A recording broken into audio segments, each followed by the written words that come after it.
Over 1 year ago, on May 17th, 2024, I declared to you all that I had 10 hard books that I wanted to read.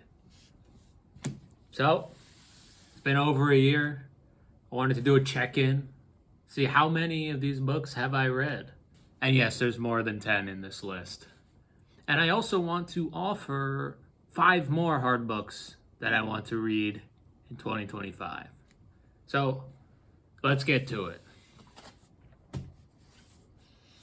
First book, Umberto Eco's Name of the Rose. I did not read this. I didn't even think about reading it. No. Second book, Paul Auster's 4321. I don't even want to read this anymore. I have a desire to not read it. And I didn't read it. So that's 0 for 2. All right, this was a twofer. We had Guns, Germs, and Steel and the Silk Roads. That's a Jared Diamond and Peter Frankopan. These were my sweeping history picks. I did not read either of these. Did not. I still would like to. I'm a big fan of sweeping history, even though sweeping history is much maligned by historians, probably because it's too bold or too not sourced well enough. It goes too far, whatever.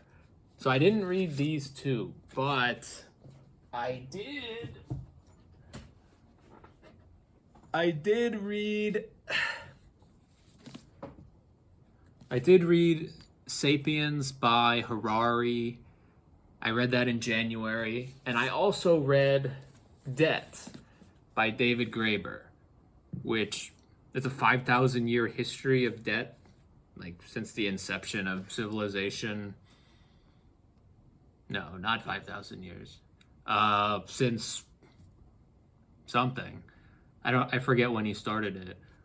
But this book went way over my head. I really liked some of the ideas that Graeber posited, but I didn't know enough economics or history to really think deeply through these things. So really want to reread this at some point because I love Graeber and I want to understand this book more. Sapiens I thought was less good, but it did help me think more about like what or how we create like fake entities in order to coexist with each other, like corporations and nations. They aren't technically real, they aren't physical objects, but we create them anyways. I think he calls it like imagined realities in order to make the world go round. So that was like the big thing that I took from Sapiens. I know he says a lot of other things and I've got notes on him, but those were two more sweeping histories that I did read. So I'm going to give myself like a 1/4 of a point for the history section with those two. So I'm 0.25 out of 3 right now. Selection number 4 was religion. Got the Catechism of the Catholic Church and the Holy Bible. I didn't touch this, but last July, August, I read, I think, about 1/3 of the Bible. I read the New Testament, all the Gospels, and the Acts of the Apostles. And I read the first 5 books of the Old Testament, the Pentateuch, the Torah, as well as a spattering of other Old Testament, like Daniel, Ruth, some of the other ones. I think based on a Bible tracker, I think I got up to like 33%. And the beginning of the Old Testament, after the Exodus from Egypt, when the Israelites are going to Canaan, it gets brutal. I'm sure that's common knowledge with like Deuteronomy and Numbers and Leviticus. That's out of order. But Yeah, that was a slog. Those three books, and the end of Exodus. Uh, I think I just got burnt out by the time we got to Joshua and the thumping war drums and killing Jericho. Uh, but I thought it was good to read as much of the Bible as I did because it's one of the most impactful books ever, if not the most. So, yeah. I will give myself a 0.25 as well for this. So, I'm up to 0.5 out of 4 on my 10 hard books. Next up, we got Jorge Luis Borges, Collected Fictions. I read, what did I read? 50 pages? 60. I read 60 pages. No, I read more. I think I read 100 pages out of over 500. So I think immediately following the video that I made, the 10 hard books video, I was like, I'm gonna read all these hard books. So I started with Borges, and his first collection was, I think, a universal history of iniquity, and it was about a bunch of criminals and their lives, just kind of like a little biographies. And I thought they were all solid, nothing spectacular. And then we got to fictiones, and I think I read the first part of Fictiones, The Garden of Forking Paths, but I never made it to Artifices, which I think is the second part. So I was only 129 pages in. So it's hard to read so many short stories in a row. I can read like a small collection, but a collected works it's tough for me.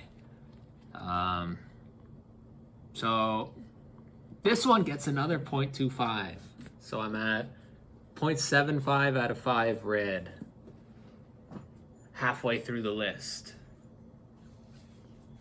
Next up was philosophy and mathematics, one category. We had Ethics by Spinoza and the complete introduction to logic.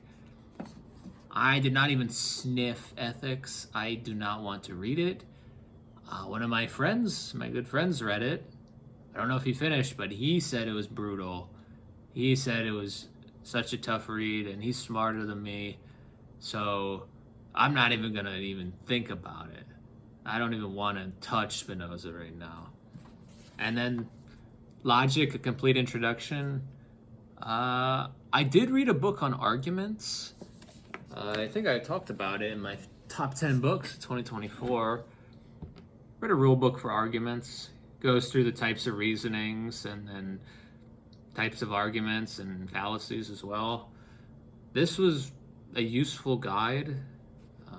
I think I said it in the prior video, but it's also a reference material. Like, you can go back to this however many times you need to review fallacies or try and figure out how you're reasoning through things. It's a really useful little handbook by Anthony Weston. But that said, I didn't actually go into the fundamentals of logic. So I'm going to give myself a 0 for this philosophy section. So that's 0.75 out of 6. All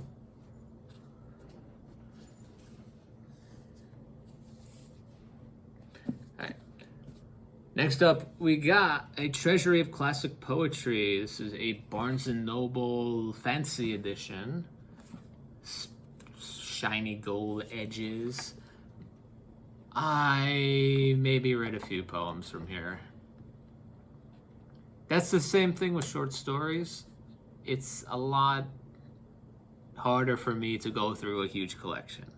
I'm sure a lot of you are like this, but I just gravitate to smaller pamphlet-sized poetry books.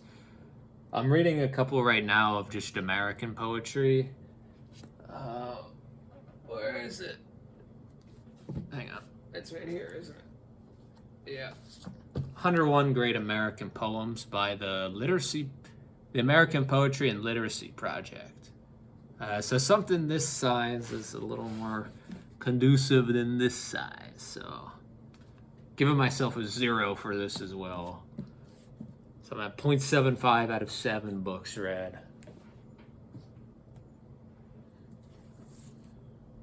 Or 8?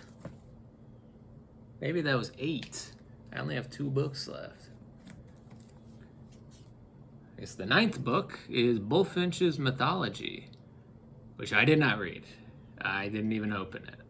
No, I did open it. I looked at the Daedalus passage because I like the story of Daedalus and Icarus and the flight from Crete, as well as the ant through the snail kind of thing he did in somewhere else in Greece. So I didn't read Bulfinch. I did read, I talked about this in my May wrap-up, I read Mythology by Edith Hamilton. So Bulfinch includes more than just Greek mythology. Mythology by Edith Hamilton, I really enjoyed it. It was only Greece and a tiny bit of Norse at the end, but this has Greek, Roman, Norse, Arthurian, and like chivalric romance mythology as well. And it's a lot thicker, so I'll give myself 0.05 for reading Hamilton's Mythology. So I'm at 0.8 out of 9. We're approaching 1 book read.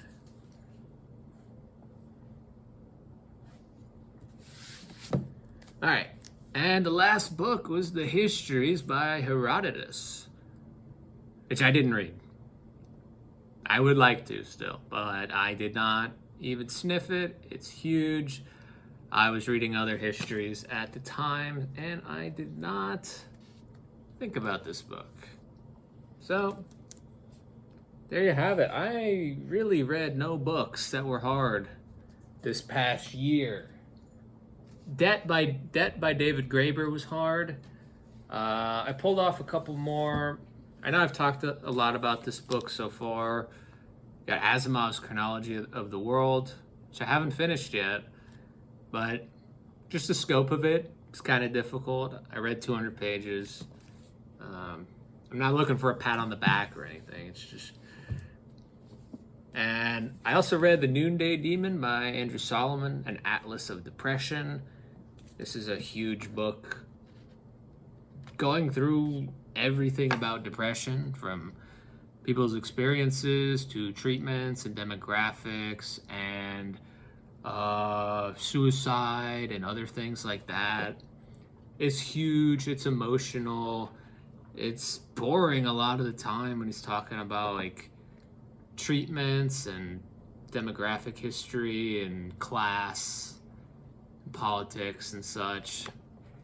Like, it's important for the subject, but the comprehensive look was a little dry at times. But I would consider this a hard book. So I read a few hard books. I think I got 0.8 out of 10 on the ones that I wanted to read, which is piss poor. It's a poor number. But yeah, maybe I will read some of these in the next couple months. We'll see. All right, switching gears. We got 5 more hard books that I want to read. Since I was so good at the first 10, I got 5 more. And yes, it's 5. It's not 7 or 8. It's 5. So, this first one is ironic if you remember every word I said in the first video, because I said, I'm not going to include anything like Les Mis or Count of Monte Cristo or anything. Well, guess what? Got Les Mis by Victor Hugo. This bad boy's like 1,400 pages. And I don't have a huge interest in this, but I'm going to see Les Mis at the Kennedy Center in DC during its runtime, which is June and July. I'm not saying the date because you freaks might find me, but I'm going to see Les Mis. So, I mean, the date is coming up in the next soon. So I don't even think I'll make it, but that is a reason I want to read Les Mis soon. Next up, hard book number 2 for 2025. Anne Frank's Diary, The Diary of a Young Girl. Now, I don't think anybody has ever said that this is a hard read, like comprehension-wise, unless they were a kindergartner. But I'm including this in the hard books category because it is an incredibly moving work about a young girl who's about to be killed in World War II due to the Nazi Holocaust. So it's hard in that the subject matter is difficult to get through, and I'm sure it's an emotional book. I may have read some of it in middle school, but I don't remember any of it. So I'm coming at this all new. And this is a short book, so I'll probably get to it because I'm just like that. Diary of a Young Girl, Anne Frank. All right, hard book number 3, Capital by Thomas Piketty. I think this is a reach for me. This is huge, and I know nothing about economics still. I'm a peasant. I saw this book, though, on David Murphy of BookTube fame. I saw it on his shelf, one of his massive shelves. So I want to ask him what this book is about. I don't even know.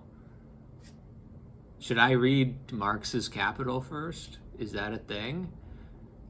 David, please help me. I'm gonna at you in the comments. But yeah, this seems like a book I would like. It's about wealth and income inequality, I believe, in recent times, the last 125 years, which I am more familiar with, I think, than times prior. I might be more familiar with the ancient world, actually. That's a good question. But yeah, this is a next 10 years book, I think. Thomas Piketty's Capital. Hard book number 4 that I want to read, 2025 edition, is Democracy in America by Alexis de Tocqueville. Now, this is the travels of a young French aristocrat, de Tocqueville, in America in, I think it's like the 1830s. So America is still kind of a fledgling state. After the Constitution was signed, it's been, like 50 years-ish, 40, 50 years-ish. America's on the rise, but it's not at a peak. It's not at a peak or anything yet. And I have heard from many sources that this is one of the most prescient works on why America is how America is, that lasts to this day. This book is still applicable. I think Mr. Alexi just goes around the country and he talks to people and he comments on cities and social relations and anything that you could comment on. It's a freaking massive book. Yeah, and one of my favorite contemporary political philosophy writers, Matthew Crawford, was a big fan of Democracy in America. He references it quite a bit in some of his books that I've read, like Why We Drive and Shop Class as Soulcraft. So I want to read this. I would like to. So, yeah. All right, and the last one, The Big Daddy, book number 5. bigger than my head. Yep. We got Will, the complete works of William Shakespeare. Now, as I have said many times, I cannot read large collected works. Well, it's hard. So I don't think I will read this specifically. But I do want to read all of Shakespeare. I mean, who doesn't? Except maybe A Winter's Tale or whatever. There's a couple crappy ones, I think. But yeah, I want to read all the plays. I've read a few like in school and a couple years ago, like Romeo and Juliet, Merchant in Venice, Midsummer Night's Dream. I think that's it. I don't think I've read Hamlet or Othello or King Lear. I read Twelfth Night. I liked Twelfth Night. And I liked She's the Man, that movie with Channing Tatum and Amanda Bynes. Well, yeah. I think I'm going to go to Goodwill and get like individual Folger editions or something like that of each play and kind of work through them systematically. And then maybe get rid of those when I'm done and just have this so there's more space. But yeah, there you have it. I got 5 more books, hard books that I would like to read ever in 2025. I don't know. Out of the last 10 books, 14 books from my video last year, I read less than one. So if I read one of these, I will be beating that other video. Anyways, I would ask if anybody else who has made a 10 hard books video, if they want to reflect on any of the books that they have or haven't read, or add to the playlist, the BookTube hard books playlist again. So, all right, see ya.